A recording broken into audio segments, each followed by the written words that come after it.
Bonjour à tous et à toutes. Donc je vais vous parler, donc je représente ici l'axe culture et création et en fait je vais proposer un très modeste embryon de réflexion basé sur un exemple puisé dans mes recherches actuelles, l'exemple des maisons d'écrivains. Donc Giovanni vient de prononcer le mot patrimoine à propos de la langue, c'est un mot très à la mode. Moi, je vais vous parler de patrimonialisation, puisque c'est aussi l'enjeu ici. Alors, ça se comprend peut-être plus directement, puisque il est question de bâtiments, hein, de lieux culturels. Voilà, et donc je vais essayer de vous parler de cela dans le délai imparti. Donc, le cadre de la réflexion, c'est un projet de recherche que je mène actuellement avec Caroline Casseville, maître de conférence à l'Université Bordeaux-Montaigne, projet dont nous avons demandé le financement à la région Nouvelle-Aquitaine, et projet qui portera sur les maisons d'écrivains en Nouvelle-Aquitaine, des lieux de mémoire entre valorisation patrimoniale, enjeux touristiques et création artistique. Alors, le projet donc est très centré sur le territoire de la région, mais quand Maurice a annoncé cette journée sur les transferts, on s'est dit avec Caroline que au-delà de notre objet, il y avait cette idée d'un modèle, alors je mets des guillemets, hein, français, de la maison d'écrivain, de l'exploitation commerciale, économique, touristique de ces lieux. Bien sûr, la maison d'écrivain n'est en aucun cas un apanage de la France, hein. Rien qu'au niveau européen, chaque pays a une très forte tradition de valorisation de ces lieux, mais il se trouve que le modèle, encore une fois, français, si tant est qu'il existe, intéresse les autres pays, notamment les pays francophones et francophiles, et que voilà, il serait peut-être intéressant de mener une réflexion à ce propos. Donc encore une fois, là, ça va vraiment être un embryon. Donc ce projet régional qui s'appelle Mécrina se focalise sur un corpus français et même régional. Il serait toutefois intéressant d'élargir la perspective et d'essayer de dégager les spécificités de la maison d'écrivain telle qu'elle s'est développée et institutionnalisée. Je vais insister sur ce point en France, parce qu'à mon avis, mais là c'est voilà, encore une fois une amorce de réflexion, ce qui est peut-être transférable, c'est le processus d'institutionnalisation de ces lieux culturels tel qu'il a eu lieu en France. Alors il faut le dire avec beaucoup de retard par rapport à d'autres pays comme l'Angleterre, qui ont une tradition assez différente. Voilà, est-ce que ce qui a été fait en France, tout simplement, le parcours qui a été suivi, ne pourrait pas être un point de comparaison, un point d'appui par rapport à d'autres pays. Alors, j'ai été très sensible à ce qui a été dit tout à l'heure à plusieurs reprises, et je le reprends à mon compte. Pour moi, l'idée de transfert, c'est pas du tout « nous, on fait les choses bien et on va vous expliquer comment il faut faire ».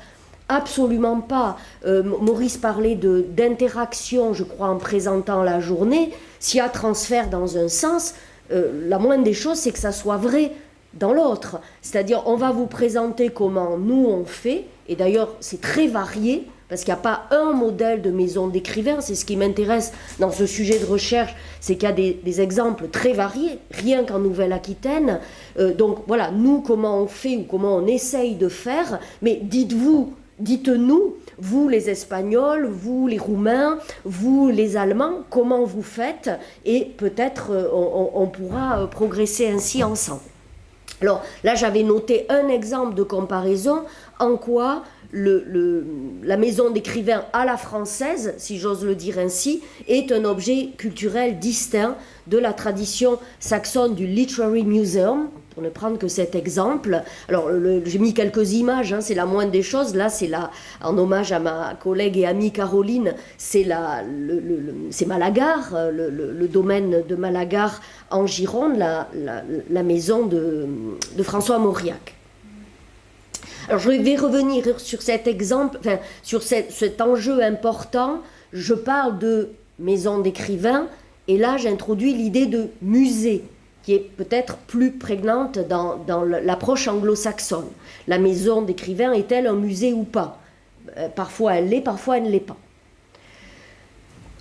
En quoi est-elle, cette maison, à la fois un vecteur de démocratisation culturelle et un facteur de développement touristique pour un territoire? C'est bien sûr un des enjeux majeurs, enfin enjeux, là il y en a déjà deux, hein, la maison d'écrivain comme moyen de réconcilier avec la littérature un public qui s'en éloigne, et notamment un jeune public, et puis bien sûr l'aspect économique qui intéresse beaucoup les collectivités territoriales qui parfois gèrent directement ces maisons ou en tout cas les ont sur leur territoire géographique et se demandent si ça vaut la peine de mettre de l'argent, etc.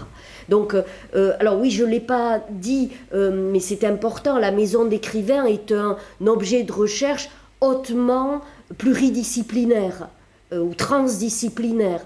Caroline et moi, nous sommes deux littéraires et nous revendiquons du coup notre finalité principale, c'est en quoi la maison d'écrivain peut-elle aider à parler de la littérature, à valoriser la littérature, mais évidemment qu'on ne peut pas étudier sérieusement cet objet sans aller voir des géographes, des historiens, des économistes, des sociologues, des muséologues, etc. etc.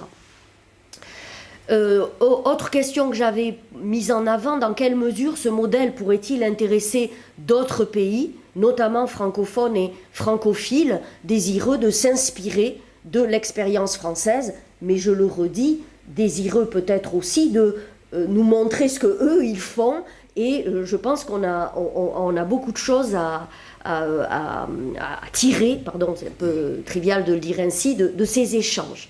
Alors là, à nouveau, l'image, hein, c'est une maison du patrimoine, enfin une maison, un château, pardon, du patrimoine aquitain, c'est la Brède, le domaine de Montesquieu.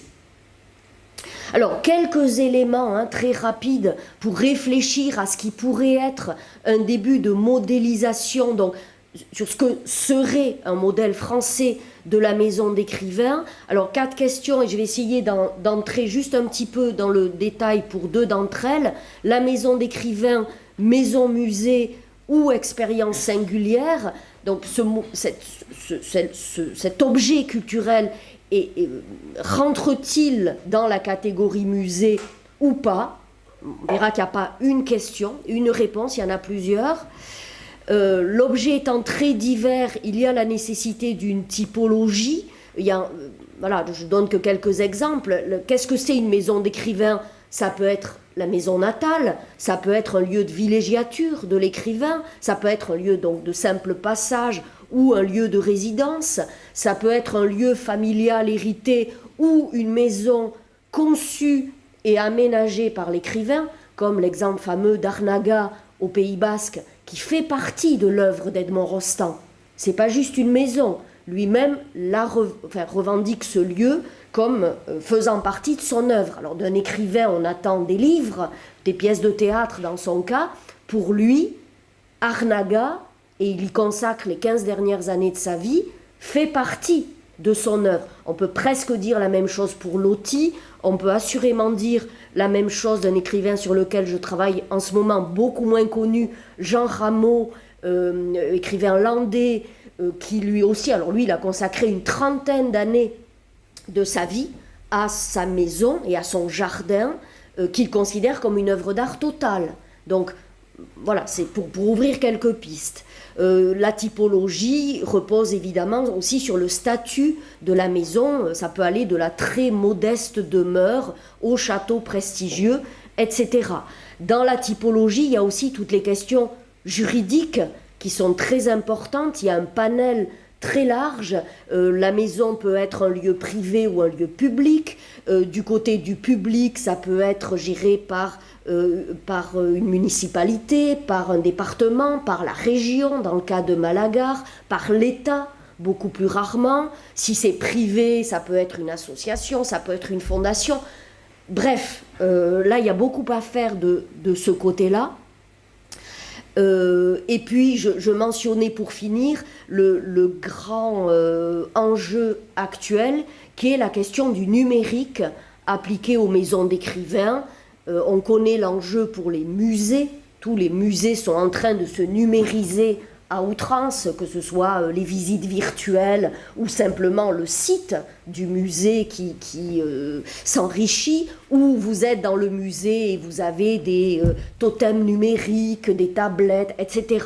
Bon, les maisons d'écrivains sont face à cet enjeu-là, qui est peut-être particulièrement crucial dans le cas de la maison d'écrivain, puisque traditionnellement, venir visiter une maison d'écrivain, c'est vouloir être en contact sensible. Je crois que c'est Giovanni qui a parlé du contact sensible avec la langue. Ben là, venir visiter, c'est respirer l'air qu'a respiré l'écrivain, toucher son bureau, voir son jardin. Enfin, c'est très sensuel comme approche. Évidemment, si on numérise tout ça, est-ce qu'on ne passe pas à côté de l'essentiel? Bon, ça, c'est vraiment un grand enjeu actuel. Alors, si j'ai encore un tout petit peu de temps, je développe juste ce point-là. La maison d'écrivain, un musée comme les autres, en France, enfin, à mon avis, c'est une des caractéristiques du modèle français, c'est de garder à la maison son caractère de maison, c'est-à-dire de quelque chose qui a été un lieu privé, intime, familial, un lieu de vie, et ce lieu privé, on le bascule dans le domaine public, puisqu'on rend la maison visitable. Ça pose toute une série de problèmes, et parfois la réponse qui est apportée, c'est de créer un musée distinct de la maison. Alors à Arnaga, je le mets plus loin, c'est la Villa Arnaga, musée Edmond Rostand. La maison est aussi le musée, mais dans le cas de Colette ou de George Sand, on a choisi de bien distinguer les deux. Parfois vous avez une dizaine de mètres entre les deux, parfois quelques kilomètres, pour que le visiteur ne confonde pas. Une maison, c'est une maison, un musée, c'est un objet scientifique tout à fait différent. Bon, voilà, vous imaginez là toutes les conditions qu'il faut, l'argent aussi qu'il faut pour se lancer dans ce type d'aventure. Donc dans d'autres cas, hein, c'est la maison elle-même qui revendique le statut de musée, mais qui en général en France s'ingénie à rendre le dispositif muséographique le plus discret possible. Il faut que le visiteur ne voit pas trop qu'il s'agit d'un musée, puisque ce que veut le visiteur, c'est une maison. Donc ça pose évidemment toute une série de questions qu'on retrouve notamment dans les exemples de Casas Museos en Espagne. Pour finir peut-être, cette question du statut juridique et de la reconnaissance institutionnelle, des statuts très variés, j'en ai déjà parlé. À mon avis, ce qui peut intéresser les autres pays dans le cas français, c'est le processus d'institutionnalisation. Très longtemps en France, on a eu un émiettement, hein, chacun ouvrait sa petite maison de son côté avec des modèles très variés. Et dans les années 1990, l'État, le ministère de la Culture, a commencé à s'intéresser à ces objets qui jusque-là ne l'intéressaient guère, et s'est dit qu'on allait mettre un peu d'ordre. Donc comme toujours en France, on a commencé par commander des rapports à des spécialistes, et pour une fois, les rapports ne sont pas restés dans le tiroir. Ça a donné naissance à la Fédération nationale des maisons d'écrivains et des patrimoines littéraires, et c'est cette fédération aujourd'hui qui a une expertise, mais une expertise de terrain, parce qu'elle, je participe maintenant beaucoup à leurs travaux, elle organise énormément de rencontres où les différents gestionnaires de maisons confrontent leurs expériences, ils font du partage d'expériences pour essayer d'améliorer.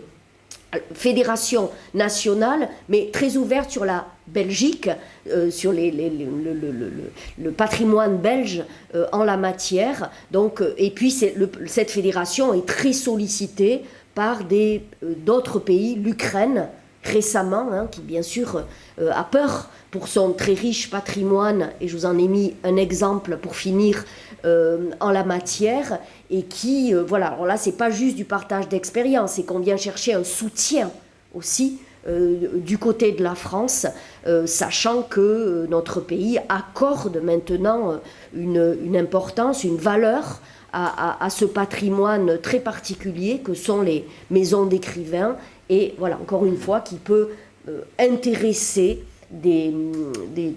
d'autres pays, francophones ou pas, d'ailleurs, ou francophiles, parlant de l'Ukraine. Merci de votre attention.